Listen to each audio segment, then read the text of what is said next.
All right, we are in Proverbs 29 already. It's pretty amazing how time moves forward and how fast we go.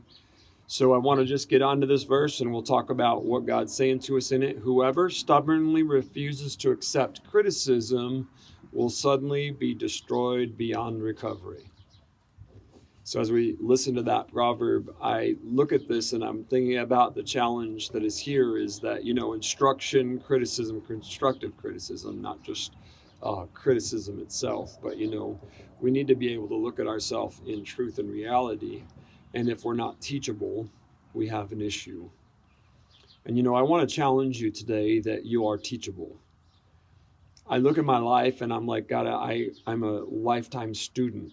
Even though, I'm in a pastoral leadership teaching role, I have to remain teachable. I have to accept not just criticism, but constructive criticism of how I do things, what I do, and how it all comes out, right? And so as I analyze and look at myself, and I try and do this in a healthy way as I walk with God, is that I need to reassess myself on a regular basis, which I do.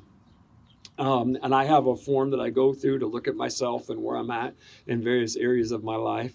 And so I want to be the best I can be for Jesus. And it requires my surrender to him in every aspect.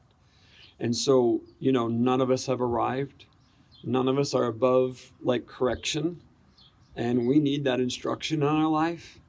And if we don't accept that correction, again, I want to say healthy corrective criticism, not just criticism. And I look at ourselves and oftentimes what we want to do when we hear something that we need to change about ourselves or possibly look at about us is our normal defense can be defensive, to become defensive and offensive, justify and speak against. So I want to challenge you to assess yourself as you do this devotional and as you pray and as you begin your day today to see how teachable you are.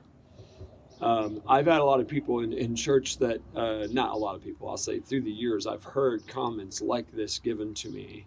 Boy, they really needed to hear that message. All right. I somewhat laugh when I hear that. Not in a healthy way, but it's just thinking that everyone else needed to hear what was said, but they didn't. And so I want to challenge each of us to make sure that we are teachable, open, and willing to look at ourselves in truth and be able to make the changes that are necessary in our own life and who we are to be the Christian example that God has called us to be. I hope you have an amazing day today and remain teachable in all things. God bless you.